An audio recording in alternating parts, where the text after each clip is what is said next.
না আসলে দেখেন ডিসেম্বরের মধ্যে নির্বাচন আদৌ সম্ভব না, এটা আমি মনে করি।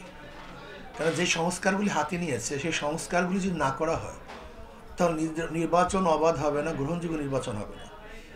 এরপরে দেখেন নির্বাচন কমিশন কিছু প্রস্তাব দিয়েছে, তারপরে সংবিধান সংস্কার যারা দায়িত্বে ছিলেন তারাও কিছু প্রস্তাব দিয়েছেন, আসন বন্টনের একটা প্রস্তাব আছে, আসন বৃদ্ধির একটা প্রস্তাব আছে, তারপর নতুন হাল নাগাতের ভোটারদের নতুন ভোটারের ব্যাপার স্যাপার আছে, প্রশাসন সাজানোর একটা ব্যাপার আছে, প্রস্তুতির একটা ব্যাপার আছে।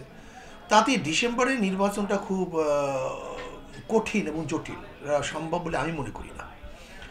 এবং আমি মনে করি অন্তর্বর্তী সরকার সুন্দর একটা পরিবেশ সৃষ্টি করার ভিত্তিতে, লেভেল প্লেইং একটা ফিল্ড সৃষ্টি করার ভিত্তিতে যদি নির্বাচন দেয় তাহলেই গ্রহণযোগ্য নির্বাচন হবে, অংশগ্রহণমূলক নির্বাচন হবে। আর যদি হুট করে একটা নির্বাচন দেয়, যেন তার নির্বাচন দেয়, তাহলে জনগণ কোনো অবস্থাতেই নির্বাচন গ্রহণ করবে না। তাহলে কবে নাগাদ নির্বাচনটা হলে একটা গ্রহণযোগ্যতা পাবে বলে মনে হয়?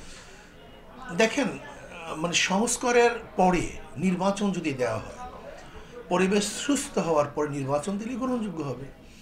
তাতে হয়তো একটু বেশি কম লাগতে পারে, সময় বেশি কমের মধ্যে তো কিছু আসে যায় না। আমি মনে করি সময় একটু বেশি নেই, কিন্তু নির্বাচনটা সুস্থ হোক, গ্রহণযোগ্য নির্বাচন হোক। আমি যেন তারা নির্বাচন দেবো, তাহলে এতদিন মানুষের আশা আকাঙ্ক্ষা যারা দীর্ঘদিন পর্যন্ত ভোট দিতে পারেনি তারা আবারও তো ব্যর্থ হবে। তো হুট করে নির্বাচন দেওয়ার মধ্যে ফায়দাটা কি? আমি মনে করি যৌক্তিক টাইমে নির্বাচন দেওয়া উচিত এবং সংস্কারের ভিত্তিতে নির্বাচন দেওয়া উচিত।